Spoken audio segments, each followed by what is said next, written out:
Hello? Hello? And welcome to another episode of Coog Cinema Reviews. I'm Kyle. I'm Jody, and today we're going to be reviewing Five Nights at Freddy's. Ooh. So for those who don't know, Five Nights at Freddy's is about down on his luck guy named Mike takes a suspicious job at a place named Freddy Fazbear's Pizzeria, and a lot of mysterious happenings go about. Ooh. He is a night guard who's guarding over 4 animatronics, and they go wild. He takes his little sister there, and he meets a police officer named Vanessa. Other stuff happens, but we don't want to give away the whole movie right now. We are going to be getting into spoilers, so if you care about that, go watch the movie first. Go watch the movie. It's really good. Yeah. So initial thoughts? Overall, I liked it. I thought the animatronics were very well built. Thought they looked gorgeous. I thought mostly all the actors did very well. And all in all, I think it was a pretty decent story and a pretty decent adaptation. Decent is definitely how I describe it. I thought it was fine. It's a fine movie.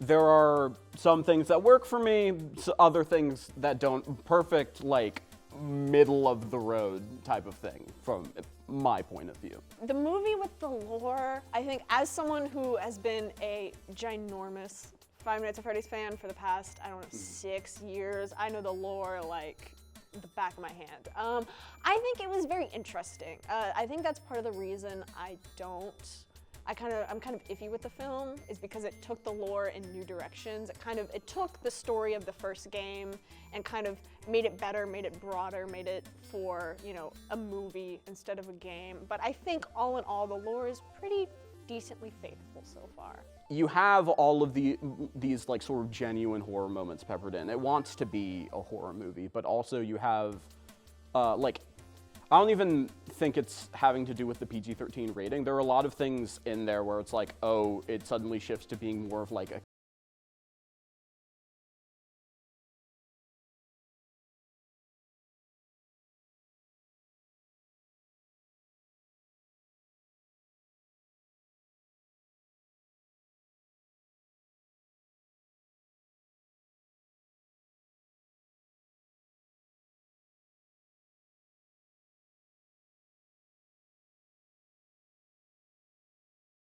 or gun in the Five Nights at Freddy's games. It's more the implications of what's going on and what happens behind the scenes. So I wasn't going into it expecting a bloody, kind of torture porn kind of movie thing. I do think, you can of course have horror without that. And I do think that they had, again, some great horror moments. That shot when I almost called him Josh Hutcherson, when Mike Schmidt is in the office and the lights blink and it's Foxy being in the doorway, that was terrifying. Yeah. That was really good. I don't know, I do agree, middle section, when that fort scene, they're building the fort, I was like, we've jumped the shark. Well, yeah, We've gone off. I agree. That did kind of it's weird because you look at how the games are, and a lot of it is just seeped in atmosphere and tone and just general vibe, and that is it's one of the things that the initial game does extremely well.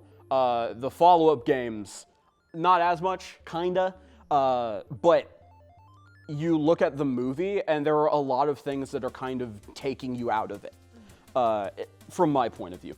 A lot of the stuff with the custody battle over Abby, I thought was a little bit out of place, because you have these actual genuine horror moments. You have this scene of them, the animatronics building a fort with the other people, and it's a montage with upbeat music and everything. Does a little thumbs up? Yeah, Bonnie falls over, dude, does a little thumbs up. But then you have this genuine drama thing, familial drama aspect of it, with this custody battle thing, and this aunt who is, it seems to be well off, but is trying to get more money. More money. I don't know, it doesn't seem to mesh that well to me. It's just a very, to use a bit of a pizza metaphor, it feels a bit half-baked. I will say, yeah, I know Mike's whole character motivation was getting back to his brother, trying to figure out what happened with him. I think we spent far too long on that. I hate to be like, fuck your brother, but like, fuck your brother, man. Like, I was really like, I didn't care that much about Garrett. Sorry, Garrett. I mean, yeah, that's fair. In terms of the casting, I was mostly impressed. I think Matthew Lillard was a standout, and he was only in like 2 scenes, which is crazy. I think Josh Hutcherson was also, he was very good, pretty compelling as the lead.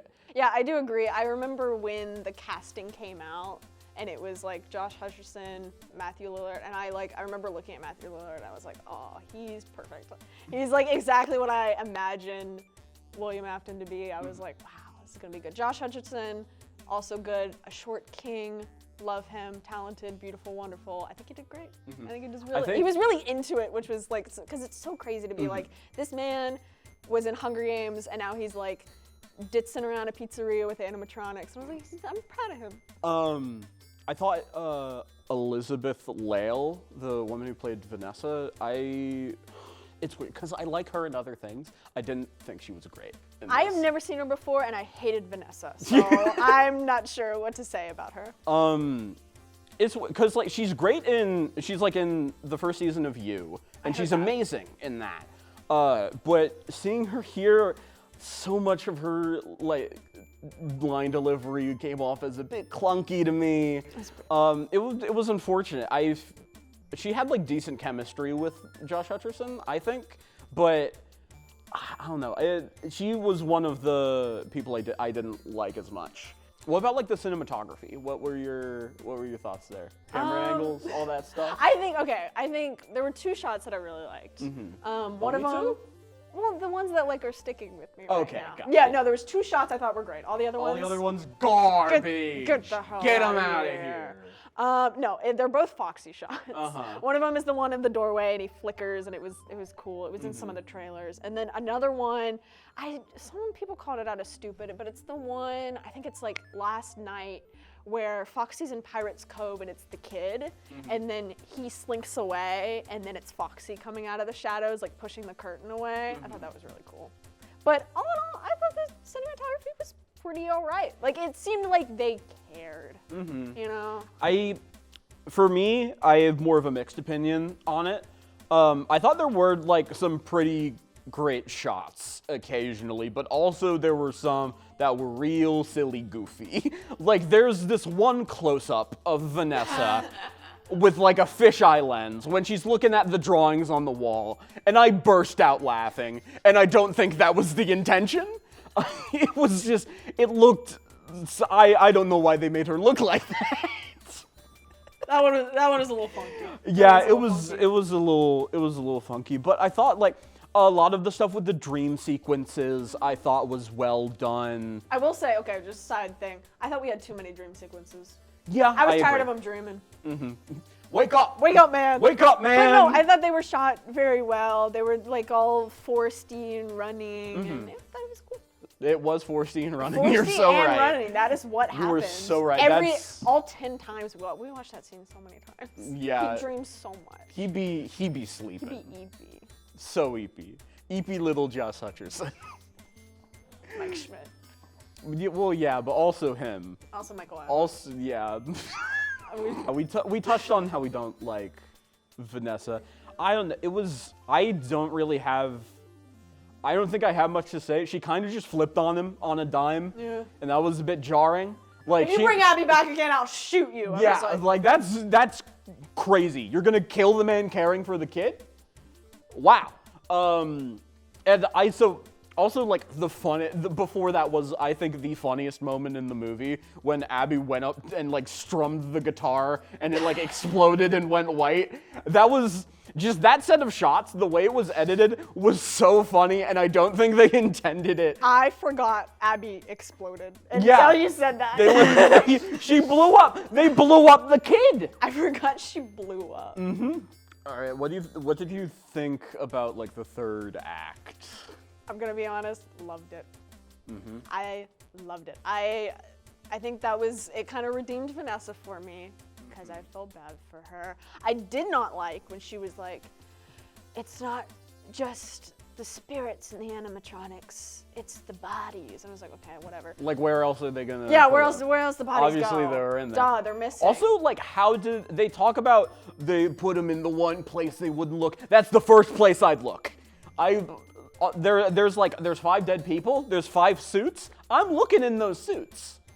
But I think the ending was great. I loved Golden Bonnie's voice. I thought the distortion was really cool.